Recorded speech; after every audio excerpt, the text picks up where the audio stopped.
Hello, my name is Michael, and I am wheeling and heeling out here at, this is called $1 Million South, or $1 Million Bay. It's on Banks Lake, Central Washington State, almost back to Spokane. Today's Tuesday.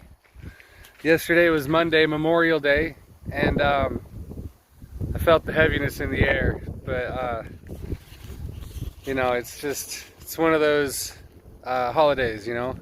The beginning of the summer, it's like some people's first like camping trip and stuff like that. It's kind of like what kicks off summer, but it's also, I felt the energy of like just what it's all about. Like a lot of people out there, you know, it is what it is. Just a gloomy heaviness, you know, because they didn't all make it home, you know. And I'm a veteran too. I need to start owning that, you know. It's part of an insecurity of mine. I've talked a little bit about it in a previous video, and I'll talk probably more in depth about it in a future one. But right now, what I want to talk about is,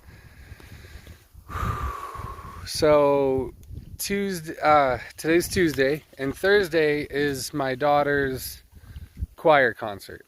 And so I'm really excited to be there, and I'm officially like an hour and a half or 2 hours away from Spokane now. So extra half an hour to Post Falls. And I could leave here Thursday if I want. And that's something that this whole time, like up along, since I got out of the North Cascades National Park, and then within it, I camped out after I got out of the park one night, and then that next day I drove down through like Highway 97, saw these longhorn sheep at a pullout. So pullouts are pretty awesome. If you're driving down the road, hit a pullout every now and then. You know, stretch your legs, go for a little walk, and like listen. I heard rocks. I heard it like 3 times before I finally looked up, like what is causing rocks to move? And then I saw them, and it was amazing. And so just gotta tune in, you know. Wildlife, beauty of nature, it's paradise. It's always there, it's always here. But a lesson that I'm learning, and I've talked about it before, slow down, relax. I talked about that down in the Snake River Canyon. Here I am though, I'm still getting ahead of myself, thinking like, oh, I gotta get back. Lily's concert's on Thursday, and I want to see Angelo, and I want to see, like, there's friends that I want to see, and I have a plan for a short camping trip with a buddy, and I want to see my family, and it's like I'm getting all this in my head, and I finally had to write it down, and it's like, okay, I have a little checklist now, and that just helps me, like, okay, I'm going to be here for at least 2.5 to 3 weeks-ish, and all of this is more than manageable. And so anyways, my plan was to like leave this little pullout that I was at last night. I found it on my my website that I refer to, freecampsites.net. It's just an amazing, like, I guess there's apps out there too, but apps, you know, whatever. I like this because then I'm not getting notifications constantly. It's not another app. It's a website that I can just get onto my browser and hit it up anytime. I have it bookmarked, so freecampsites.net.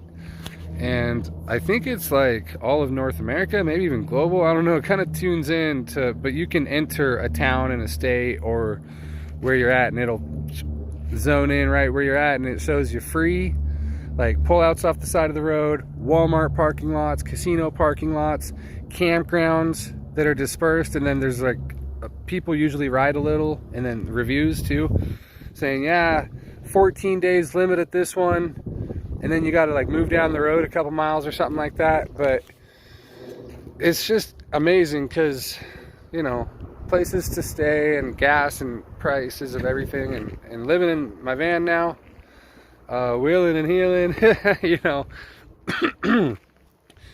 I don't mind hitting up like I'm already hitting up truck stops every now and then for a shower, so I don't mind hitting like a KOA campground type place sometimes too. Can have a contained fire, can like have access to if I need ice or do some laundry, showers.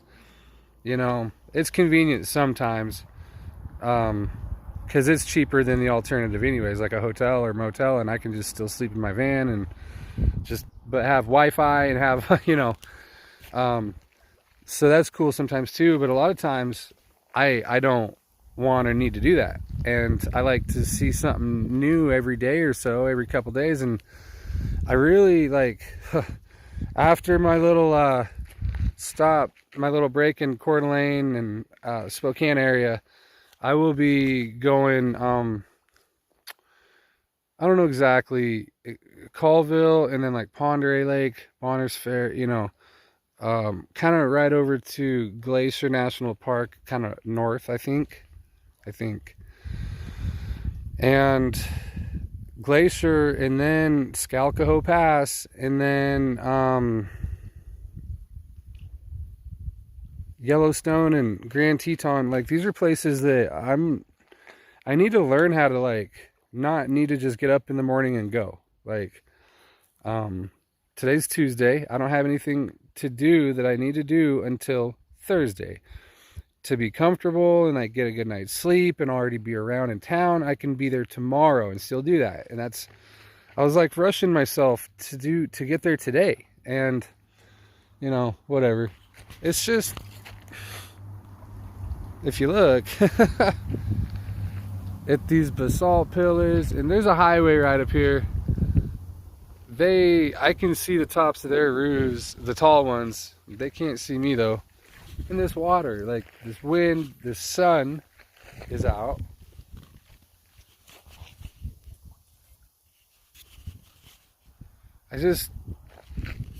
I know that God's showing me in so many ways, like, slow down.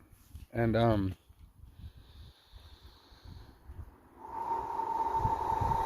I know this message. I've heard this message a dozen times, and trees are squeaking. The wind's blowing, and might be old brittle ones.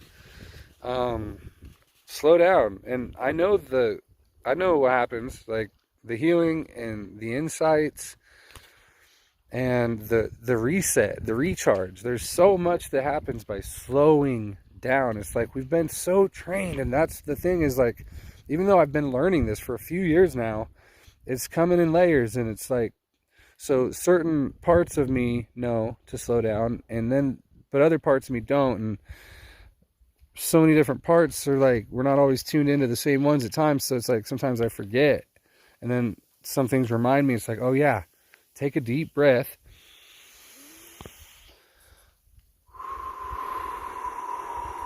take two. What's the rush?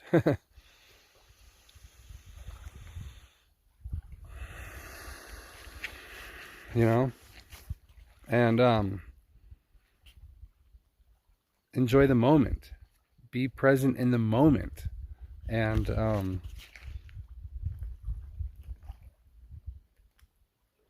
just a couple breaths, and now it's like all the sounds are twice as loud. I can hear the crickets louder, the trickle of the water, waves,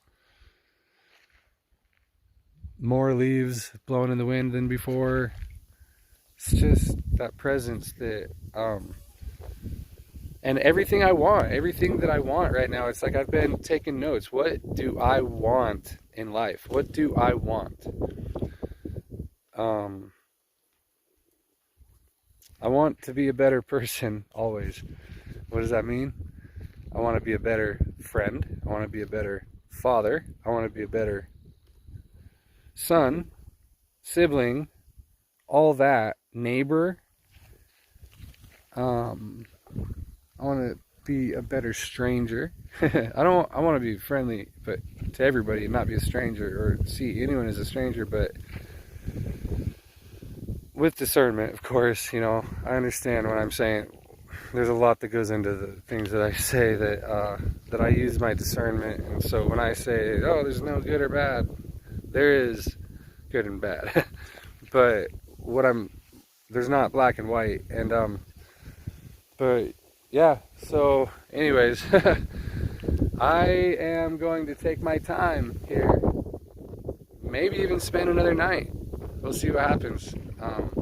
There's like some firewood left over from a couple different fire pits that I could put together, and grab some brush and have a nice little hour or two long fire tonight. Can sit in the kayak all day and just meditate and reflect, and like, because I know if I get to Spokane today, I'm gonna be like already like people, and maybe that's better too. Like, stay in the, like, let the nature quiet spring me into my daughter's choir thing. So I feel fresh, and I gotta do doses, small doses with people still. Last couple adventures have showed me that, and yeah, but I want to improve on that too. So I want to keep trying, and I want to improve, like. But anyways, what I was saying about improving my relationships with everybody, being a better version of myself for everybody, is I'm not myself when I'm not present, and that's obvious, but like, it's not though. It's one of those things that we get so caught up into agendas and schedules and what do other people want, or and this is my quest that I'm on, is teaching me, slow down. What is my soul talking to me? What does my soul want for me? Not does what do people want. Most people don't even know what they want from themselves, let alone from me. And so it's just something that I need to dissolve in my mind. Wow, there's a lot there to that, because it's like, and I'm just seeing different scenarios where it affects me majorly with my daughter, somewhat with my son, but there's just not as much with my son because of the history, but with my family.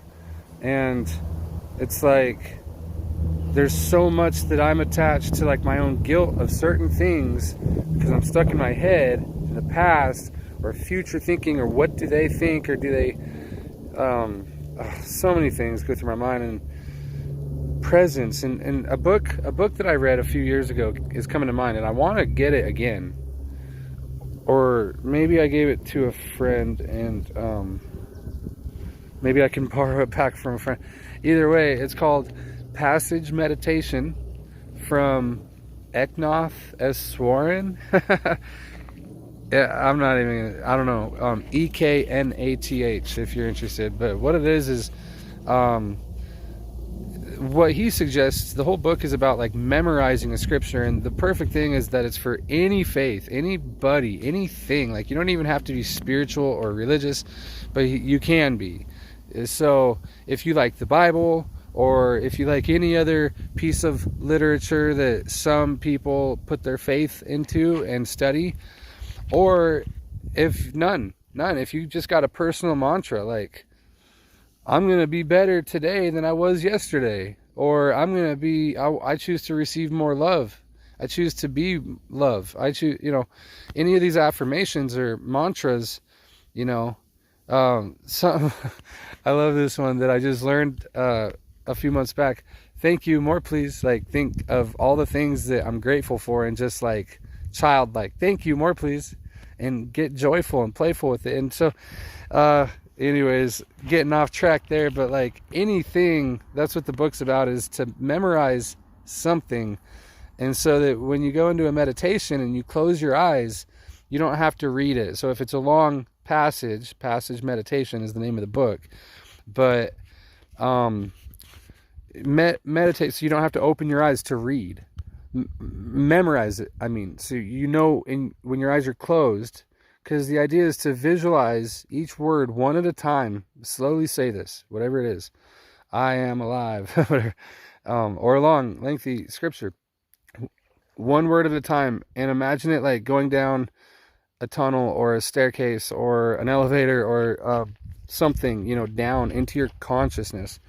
and it's just being received and absorbed. And that doing that daily will literally like enhance our life. Like, and I know this because I was doing this stuff, and I was doing so many wonderful things from like the book called The Magic or The Secret, like learning affirmations and how to manifest, or remembering that we're already doing it basically, and remember how to control it. And but all of this, like in that book, Passage Meditation, it's like all these things are coming back to mind that I haven't thought of for a few years, a couple years at least. And I'm so grateful because the first or second chapter in that book was called One Pointedness, or One Pointed Attention, or something like that. And it's talking about everything we do.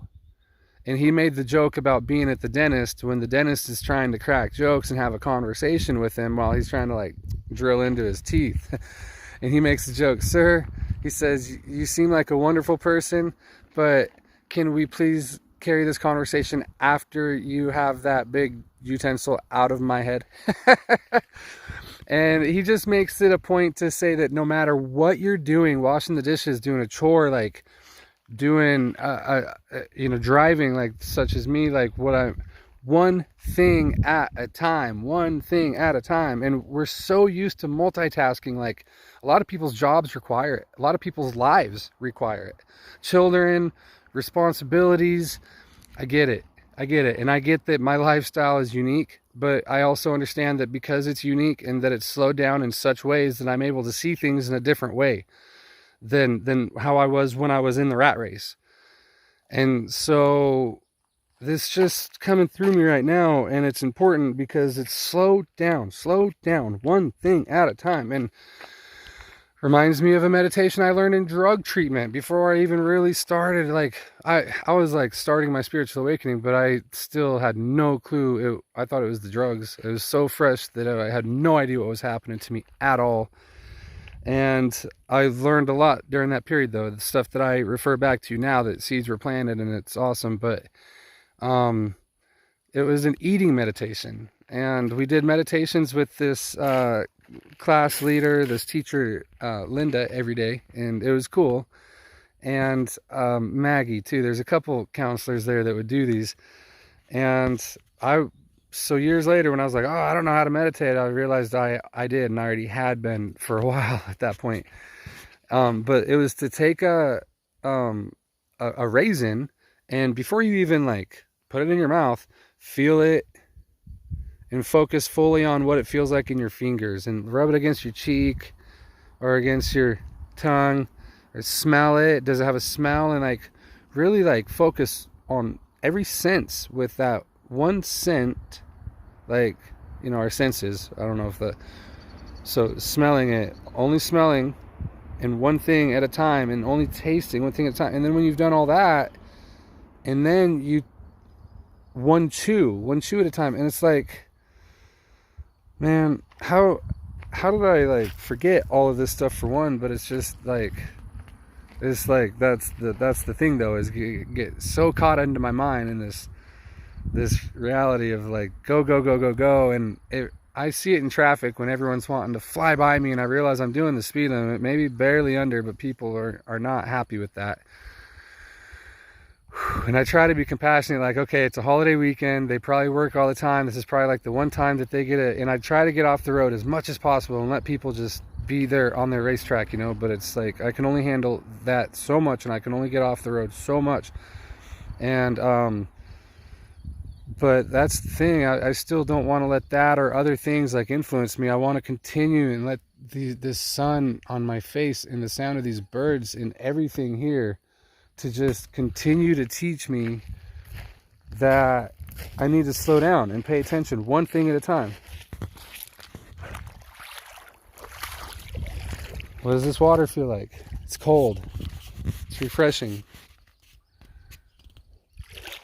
I don't want to swim, but it feels nice on my feet. But anyways, so nearing the 20-minute mark, and I'm stoked that my phone didn't give me a time limit this time. I don't know why it has been lately, and I googled it, and it's something about high resolution, and there's no option that I could find in my phone to change it. So I was getting kind of discouraged, And today I was like, well, see, 4 or 5, 6 minutes, whatever it lets me do today. But 19, 58, 59, 20-minute mark. Yeah, sweet. Thank you, phone. Oh, I deleted a bunch of pictures. I wonder if memory space has anything to do with that. Wow. Anyways, I'm gonna get out here on the kayak on the water and start taking some pictures. I might leave here today. I might not. We'll see. We'll see what God and my soul and the land has in store.